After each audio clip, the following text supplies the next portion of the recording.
இப்போ நம்ம புறா வந்துட்டு நல்லா வளர்ந்துருச்சுங்க. வளர்ந்து நல்லா பெரிய புறாவாக ஆகிடுச்சு. நீங்கள் பார்த்தாலே தெரியும், புறா வளர்க்குறவங்களுக்கு பார்த்தாலே தெரியும். இது வந்துட்டு வெடைப்புறான்னு சொல்லிட்டு இது நல்லா வளர்ந்து பறக்க இன்றைக்கி தாங்க ஆரம்பிச்சிருக்கு. இன்றைக்கி தான் பறக்கவே ஸ்டார்ட் பண்ணியிருக்குது. பாருங்கள், பறக்க ஸ்டார்ட் பண்ணிடுச்சு 2 புறாவும். அப்போது இதை வந்துட்டு ட்ரைனிங் பண்ணுறது இந்த புறாவுடைய தகப்பன் புறா, ஆண் புறா அதான் ட்ரெயின் பண்ணுது. அது தான் இன்றைக்கி கூட்டிகிட்டு வெளியே வந்திருக்குது புறாவை, குஞ்சு புறாவை பறக்கிறதுக்கு. அப்போ இதை பின்பற்றி தான் இது எங்கெங்கெல்லாம் போகுதோ அங்கேயெல்லாம் அந்த புறாவும் குஞ்சு புறாவும் பறந்து போகும். அதுதான் எப்படி பறக்குதுன்னு பாருங்கள். சின்ன புறாவாக இருந்தாலும் அதுக்கு அதோடைய அறிவை பாருங்கள்.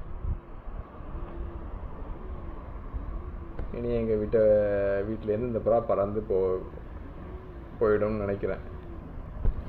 அது மறு இடத்த தேடி போயிடும். ஆனால் இதே பெரிய புறா வந்துட்டு முட்டையிட்டுருச்சு. முட்டையிட்டு அடை காத்துட்ருக்கு. இந்த புறா வந்துட்டு பெரிய புறா ஆனதோட அந்த புறாவுடைய குஞ்சு எப்படி இருக்குதுங்கிறத, அந்த முட்டை எப்படி இருக்குங்கிறத மற்ற ஒரு வீடியோவில் நான் உங்கள்கிட்ட காமிக்கிறேன் கண்டிப்பாக.